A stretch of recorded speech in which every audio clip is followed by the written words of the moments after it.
This podcast is brought to you by Market Convention. Ever want to visit Mammoth with your Aflac friends and family? Do you ever want to ski the slopes? Do you ever want to go into the old town? Even go hiking? Well, in Mammoth, Aflac is paying for it all if you qualify. Do it for our 2027 Market Convention.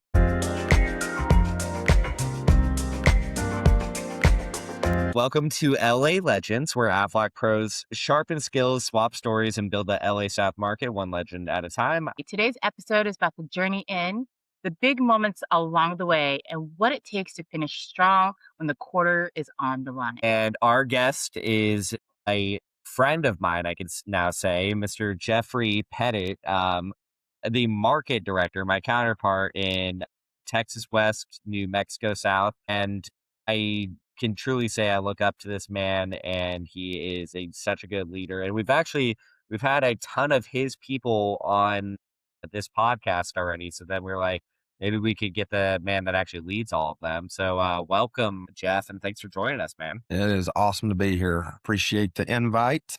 You guys have done an excellent job with this. It's pretty awesome. So looking forward to it. We're doing our best. So let's dive into it, Michelle. So, Jeff, let's take us back to the beginning. How did you actually first get into this business? Goodness, already going there with my age. No, it was pure luck. I think it's a God thing, but I went to college, graduated from college, and then did what any kid does, move home. I had an agribusiness degree, had no idea what I wanted to do, and spent about 6 months working in the oil fields out in West Texas, southeastern New Mexico. Had enough of that, and man, I packed my bags and moved 2 hours north to Lubbock, Texas, where I was going to find a lot more opportunity. And so, a long story short, 2 or 3 months of looking for jobs, I found more of the same, and I didn't know what I wanted to do, but I learned really quick that I didn't like working for somebody. I didn't want to punch a time clock. I didn't want to spend 10 years at a job to be able to hopefully get into a position to where I could, enjoy it. And so, I was an Aflac policyholder. I bought my first Aflac policy when I was 20 years old. And I recognized the brand. I had never filed a claim on it. And so I was on LubbockJobspot.com in 2005. It's a hotspot website. That's absolutely. Yeah. A talent comes from there. Yes. But yeah, I was honestly sitting in my house and scrolling through jobs, and I really recognized just the brand Aflac. And it's a funny story with that. I applied probably like 1 o'clock in the morning, and of course I had a great region that I had a call like at 8:30 the next morning, and I think I went in for an interview. But the funniest thing is that my agent, who is still one of our top 5 veteran agents today in our market, knew that I was quitting my job in Hobbs, moving to Lubbock. She was asking me what I was going to do.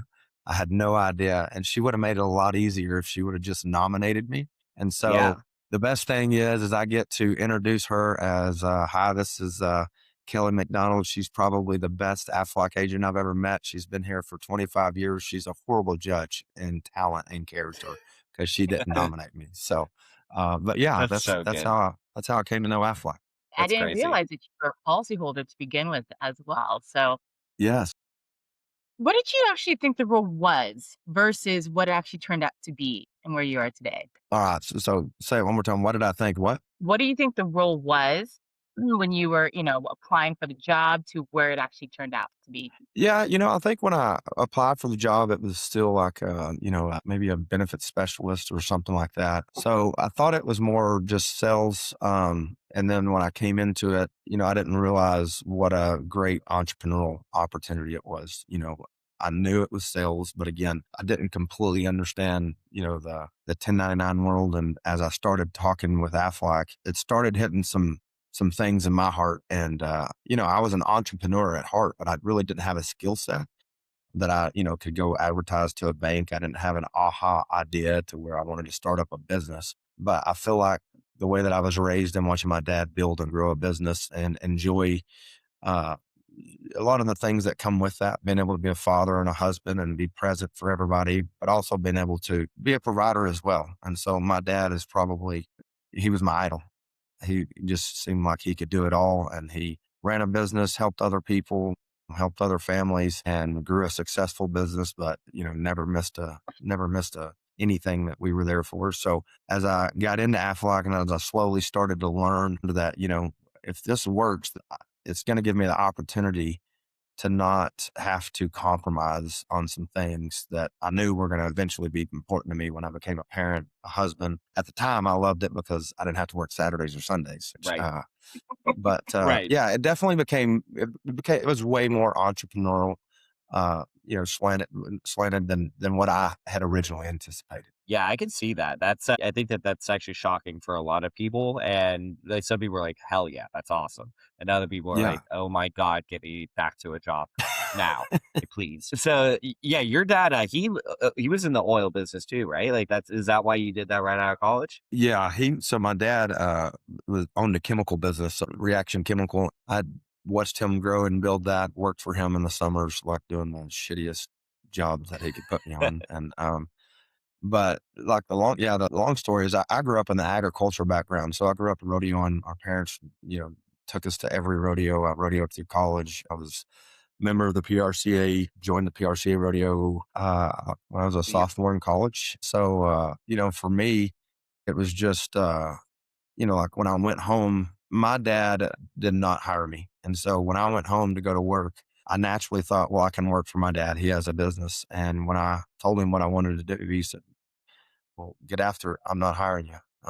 Which really didn't land great. But again, your parents always get smarter as you get older. And, he was forcing me to cut my own way. And honestly, I got into the business, not with him, but I'm glad that he didn't hire me because it forced me to see what it was going to be like to build a business and to all these different things. And it was just something to the oil field was all I knew. And it wasn't really what I wanted. It wasn't, I didn't want to live, have to live when you're, working in the oil field. And Yeah. I just knew that probably wasn't going to be it for me. Yeah. Now you live in the coolest mansion I've seen. So but anyways, that's different. Um, A couple cool ones I was just gonna say is like every time that I get to talk to you, it's really fun. And that's I think why our team loves talking to you all too, because you talked about like rodeoing and like when we talked to Evan, like he's like, yeah, man, like there's like 80 businesses total like in my county, but then like we still make 400 dials in a day. Those are things that we absolutely love because we're like we're completely different and we live in different worlds, but we're absolutely the same in the ones that in the areas that matter. So I want to ask you to go back in your first couple years at Aflac. Did it just click right away, or did you have like any moments that you're like, hey, these are like some moments that I could look back at and like this is what I actually did the right way that like changed the trajectory of where you are? Yeah, I would always go back to, what I tell everybody even today in 21 years in the business is I'm a perfect example. I'm a product of Aflac's process. So when I came into the business, I was scared to death. I expressed that in the interview conversation. I said, I can barely spell insurance, let alone have an educated conversation about it. And so as I met my district sales coordinator, she's still with Aflac today. She's a trader. I hope she's listening to this. She moved to Oklahoma years ago, but Sheree Amos. No, Nice. she's not kin to the Amos family. Right. But yeah, I would say, I was scared to death. I still remember I went and bought a yellow long sleeve shirt, like a light long sleeve shirt and a blue blazer and some Dockers and showed up my first day. And I remember like going through everything. And when I started making cold calls, there was, a couple of days to where I was like, am I a telemarketer? Like, is this really what I'm Is doing? that Am what I a I did? Yeah. telemarketer? Yeah. And, but then with her, she was there to make sure that that I was being trained and she took me out. She invested in me and she really modeled mentorship. Mm. I tell everybody we expect training from Aflac. We expect training from companies, but today mentorship, I believe, is a lost art. And, she really painted the big picture for me. There's a difference in somebody's, week when they're in their first year and then their second year and the process of building and growing, you know, business. And so I would say, in the first few weeks, I had, doubt. After that, within like 3 months, I had a little bit of success, and again, it wasn't anything special. I think I sold $120,000 worth of insurance my first year, but I knew within probably 3 or 4 months, like this was it. This Yeah. was it. I definitely knew I had a taste of how you could land accounts and control your destiny. And I, had landed a few accounts, which I believe is key is when somebody starts closing accounts and you start to see those wins stack up, then it now becomes doable. And I believe that's when belief really hits in the heart. So I Yeah. probably questioned my career, more times later on, in leadership roles and various roles, not questioning it, but I seemed like it was hard, like definitely like, holy crap, did I make the right decision or how am I doing this? Yeah. Cause I had zero leadership experience, but yeah, Cherie made the difference for me. She modeled success. She modeled failure and how to deal with failure. She didn't let my head get too big when we had an early win, but she was very quick to keep me from jumping off the ledge, when everything went wrong as something, as it always does. So yeah, she is probably the reason why I'm here. That's so cool. I mean, you just failed a couple of those, which is also like you when you're in your first year, and we forget this because I've been here 17 years. You've been here what, like 58 years, something like that. Shut Um, up, Marky. and with your yellow shirt, and Yeah. which why did you get a yellow Look good. shirt? That it looked good. Bud, 2005. I mean, the thing, number one, I grew up in a town of 2,000 people that had no stoplights. I never wore anything fancy unless it was to a funeral. So Yeah. I had yeah, I mean, the person at, I believe we went to Dillard's and I got yellow and blue because the dude said, hey, this is a good little sports coat combo. And I was pretty proud of it. I was thinking like in the office, like the guy Dwight with like the short sleeve yellow shirt, but whatever, that's fine. Yeah. Yeah. It But was, let me tell you, it was awesome, dude. It was awesome.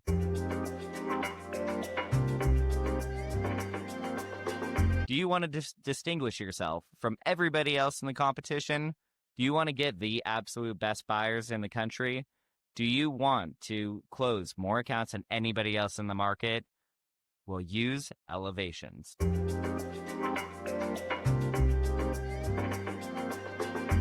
going back to this, the first year, you think like this is going to be happening to you and this is life forever.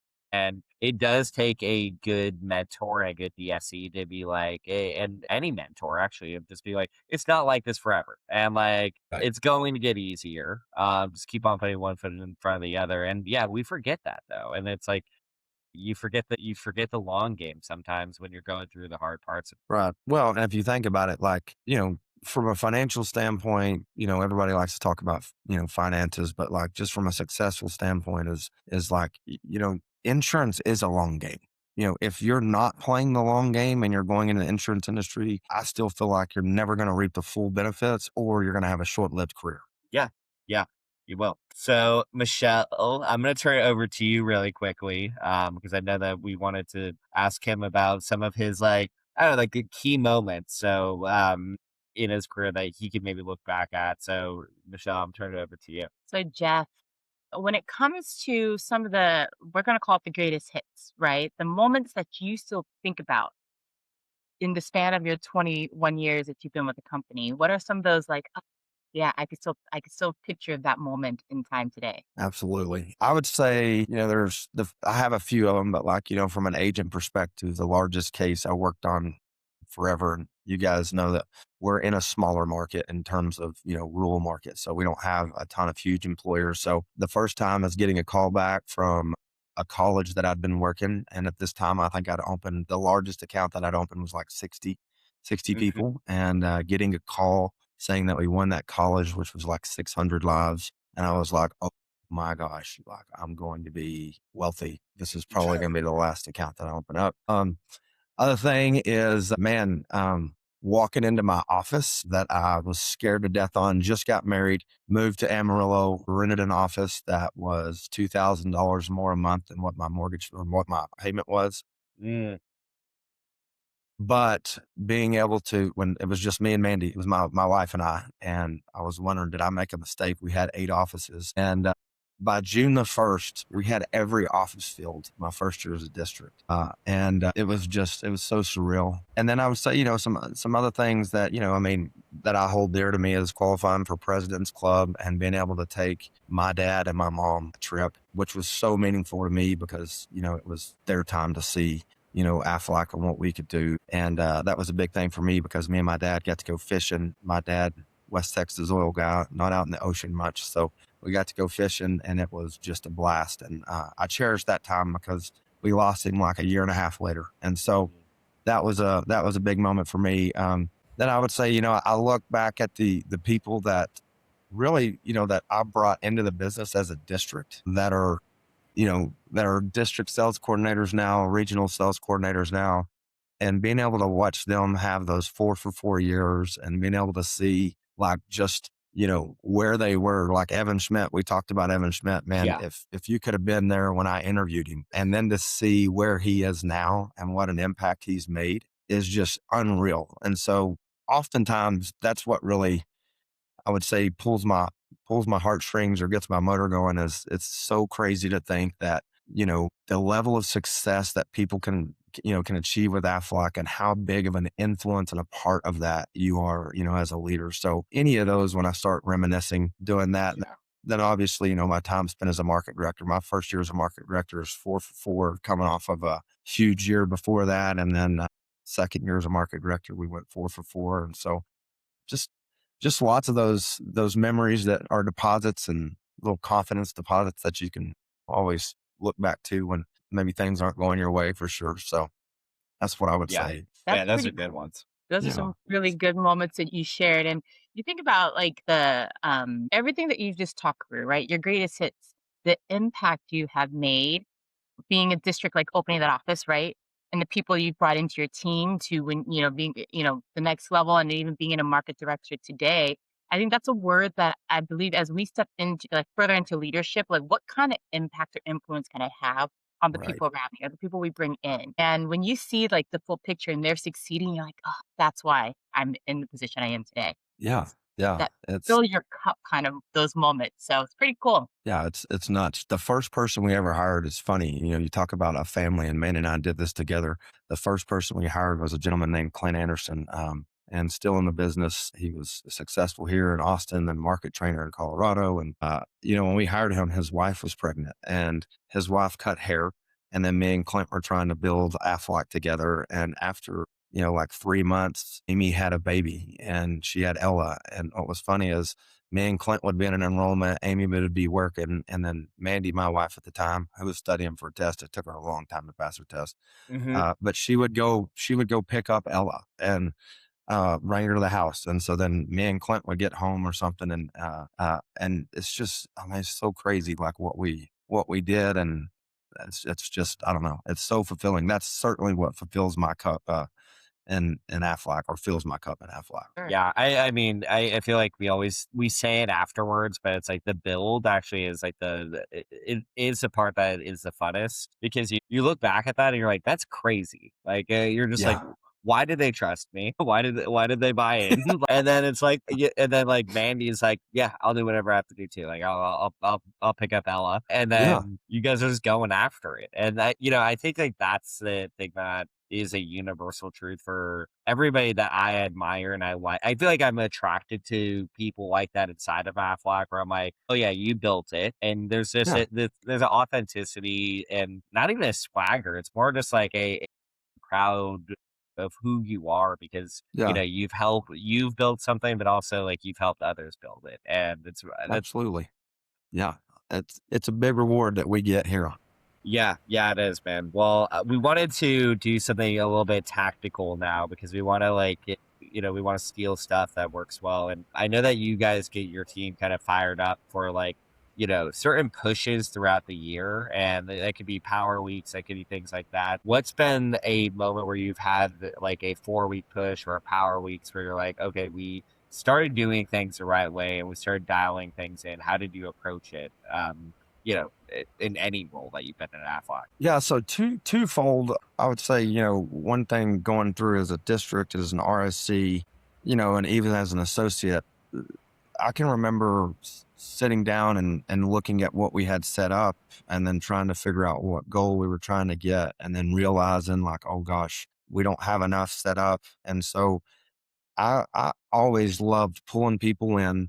We would rent out, a hotel conference room. We would get everybody there and we would throw a bunch of money out on the table and we would start dialing. And we would just start dialing to make sure our new account pipeline, we were a young district, young RSC, and we would just jam pack, our pipelines to where, it was truly everybody, And so no matter what, I would always go back to the calendar, just as anybody does. They get nervous about numbers. And so I would start going right before Power Weeks and making sure that my entire book was, that we had enrollment scheduled. Obviously things were a little different back then, but having enrollment scheduled and then being able to forecast that stuff and then figuring out what we needed to accomplish in new accounts and how that tied to the goal, which, helped us create, strategies, plans, and execution. And then, I feel like if we're in the Southwest Territory, you can't not talk about September. And so, September is such a special month to me because before we became part of the Central Territory, September was really no different than any other Power Weeks. But in Mhm. 2017, when we became part of, well, I'll say take that back, 2015, when we became part of the Central, understanding September and how big of a deal that was, and then how it, just kind of basically rooted into our culture. And so we know the game plans in July as we cast the vision in July, we sign in for the goals in July, and then we lay out the work that's got to be done over the next 7 weeks to be able to make sure that everybody has, not that they hit their goal in September or they fame, but September is really, it's about one thing is this is your 5 weeks, your 24 working days to give it absolutely everything you have. Yeah. And what that typically leads to, if we prep the right way and we have the right strategy, I'm looking at a note right now, and I'm so glad you guys asked this question. Is we had an associate that made $34,806, second year associate, in 5 weeks in September. And we also had an RSC that I'm not lying signed in to make $45,000, and her month end statement in September was $45,182. So it's just like, man, it's just like crazy preparation, casting a big vision, making it fun, figuring out how we're going to outdo what we did last year. And over time, that just becomes part of the culture. And then your job is to just guard that, create, protect it, and then make sure people coming up within the business understand, that is our Super Bowl. Like there's no question that is our Super Bowl. That's where we measure ourselves against last year. Are we bigger, better, quicker, faster, stronger? And I love going out and topping what we did last year. Yeah, man, it's so good because it's a stress test, but it's showing what's possible too. We have a couple people there that just need to just do something as simple as, hey, we're going to change the environment. We're going into a hotel room and we are going to pick up the phone and dial until our fingers hurt, and that's a and just restack up our pipeline.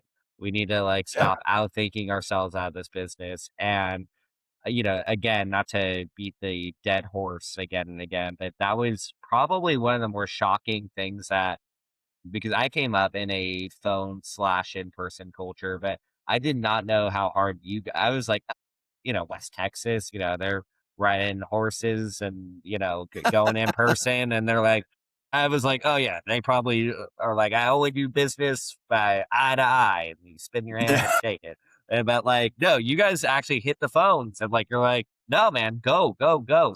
I'll tell you, man, Dude, it's that funny I you're need to talking hear about that. that. It's funny you're talking about that because when I started Aflac, I spent a year without ever stepping foot into a business cold because I was scared to death. I was scared to death. And so it made sense to call and set an appointment for me. And then I could walk in and they're expecting me. And I would not have probably learned to walk in and do business that way had it not been for Clint Anderson. Clint Anderson came from Aqua One, which is a water bottle delivery service. And I hired him because this guy was carrying water bottles in July in Amarillo, Texas, and the happiest person in the world and could talk. So I'm like, hey, why don't you come? Like, you got to come help me. Well, he had an accent and he spoke really quick. And so we couldn't do calls. Nobody could understand him. And I was like, dude, this guy has got to close some cases or I'm going to lose him.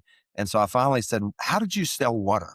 Like, I mean, he's like, well, I would just go down my route and do my deliveries. And then they basically four corner market it. So I was like, all right, we're going to have to try this. And so even as a district sales coordinator, I would make sure that Clint went in the door first, cause he was like, they were like, hey, Clint, what's going on? And then, Clint's like, I started with Aflac. I want to come by and see you. And then I felt like I would pop behind him and be like, hey, I'm Jeff. Yeah. But it took me like, a month and a half to realize that, again, there's just different ways to do business. And I got over my fear of walking in, but like, yeah, I was definitely the phone person. And today, if you stick a gun to my head and tell me to open up a group, I'm going to pick up a phone. So Yeah.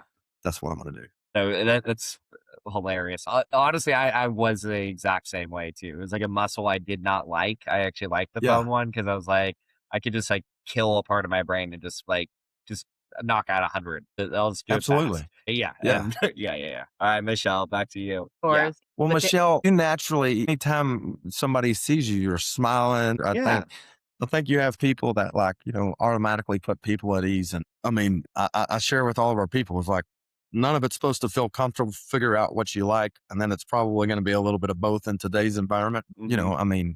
Figuring out what works for you and then not shying away from, the stuff that scares you is probably the biggest thing we've got to do. yeah, absolutely. Figure out what that is and lean into it to help you grow this aspect of the business. And I appreciate what you said. I'm gonna go bring it back to Power Weeks. Because you brought up September Power Weeks, which is absolutely huge. But you said planning in July.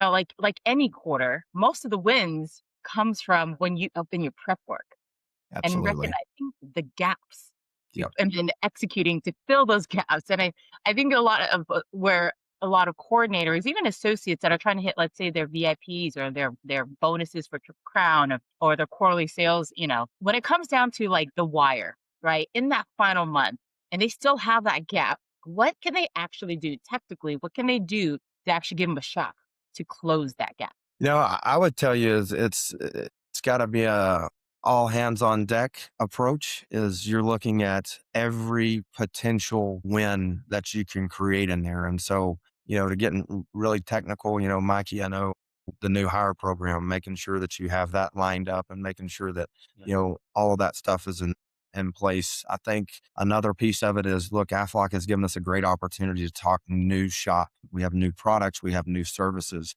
And so, at a time to where you're coming into March and maybe, you still have that gap in there outside of jam packing activity and new accounts, it's so much easier today if we go simply sit down with our accounts, talk to them about, sit down through a renewal meeting or a stewardship meeting. And if we can get in front of every single one of our clients and have those conversations, we have a lot more there than what we realize. Sometimes we become blind because you're like, hey, Mikey, Michelle, I've had this book for, I've been in this role for 7 years and I've had this same book. Nobody knows my book like me. Well, that's bullshit.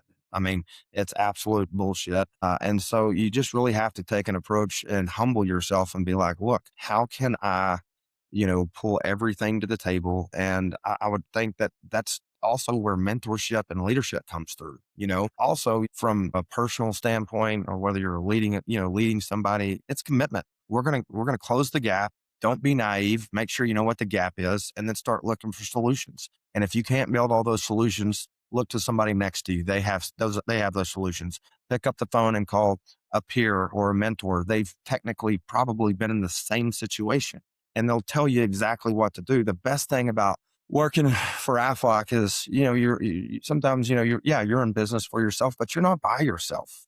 You're not in business by yourself. And so just literally sharing what you need to do, sharing what your goal is, and then, laying it out on the table. And again, if I lose a game, if I lose a goal, I'm totally, nobody likes to lose, but just make sure that you literally, did everything in your power to get that thing done, like to make sure it's done. And just remember, don't shoulder that burden all on your own. There are people that are doing your job better than you every day.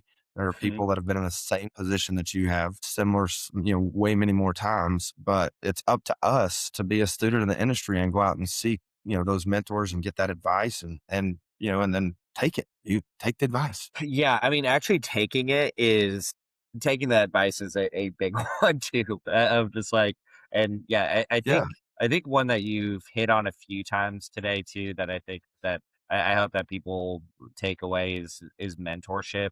You said it in the beginning that it is almost a lost art, and I'm not here without my mentors, and most of my mentors had no vested interest in me whatsoever. They weren't people that absolutely. were overriding. They weren't people that bonus. They were people that genuinely just took a interest in me because they're just great people. And, that's something that I hope to always carry that baton to. And, I know Yeah. you do as well. I mean, it's amazing. And I see that with the way that your team talks about you.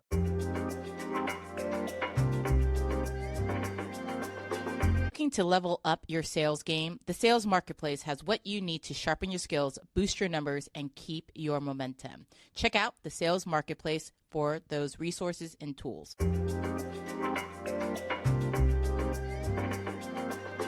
Well, hey, and so now we're going to move into rapid fire questions. So these are real short, quick ones, but I have a surprise one for you at the end. But all right. Okay. So first one is book, podcast, something that you recommend or have gifted the most to people either on your team or just in life. 21 Irrefutable Laws of Leadership. 8-1 classic.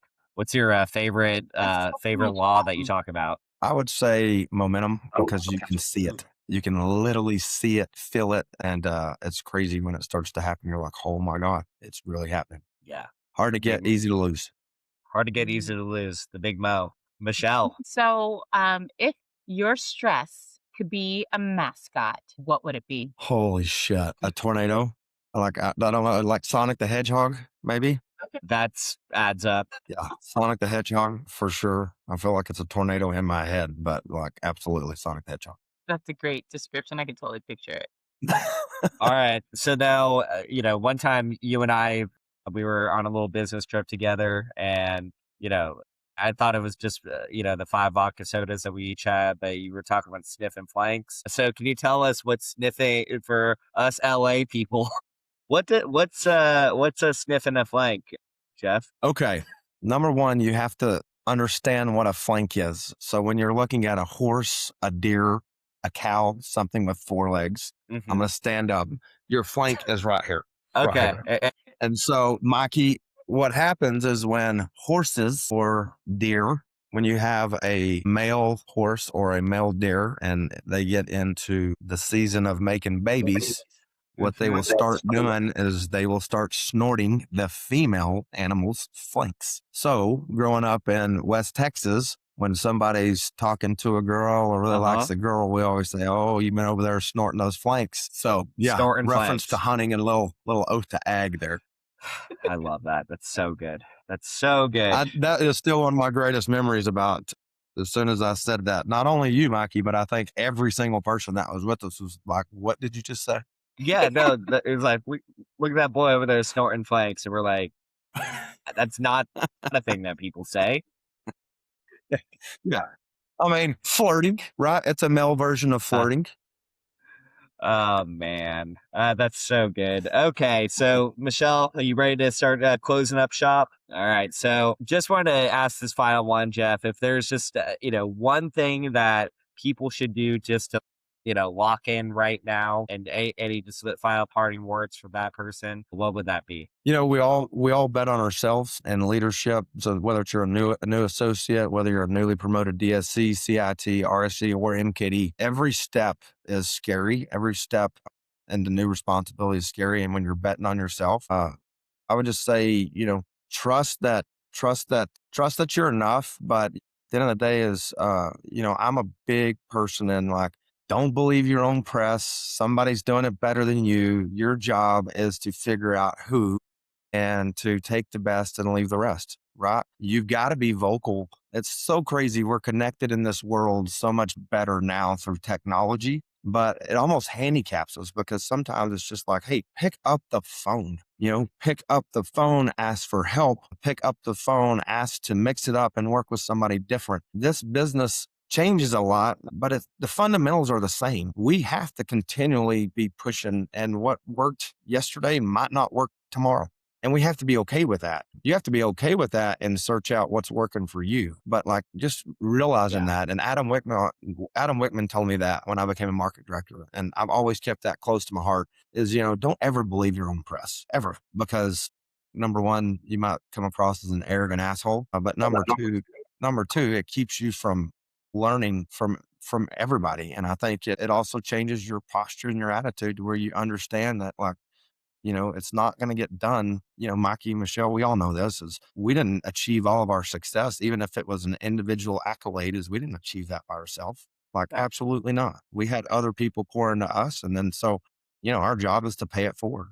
Anybody calls me, look, I'm answering the phone and hopefully helping that person and pouring into their life. And again, I want somebody to speak of me the way that I would speak of Sheree Amos today. Yeah, man.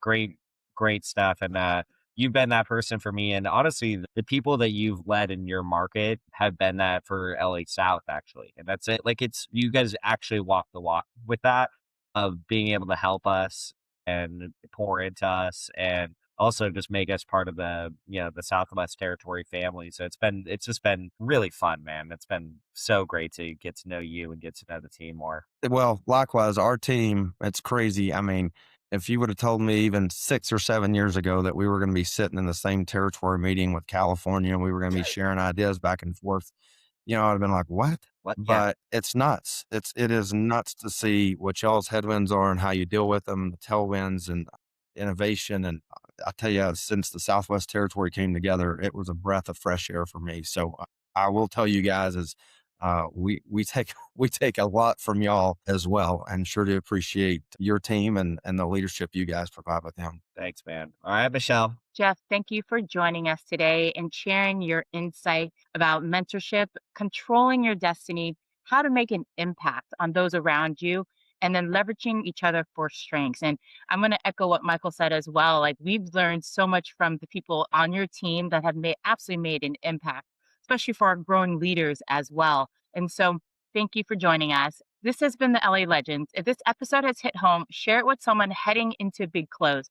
Make sure to subscribe to our podcast. We have on Spotify, YouTube, as well as Apple Pod.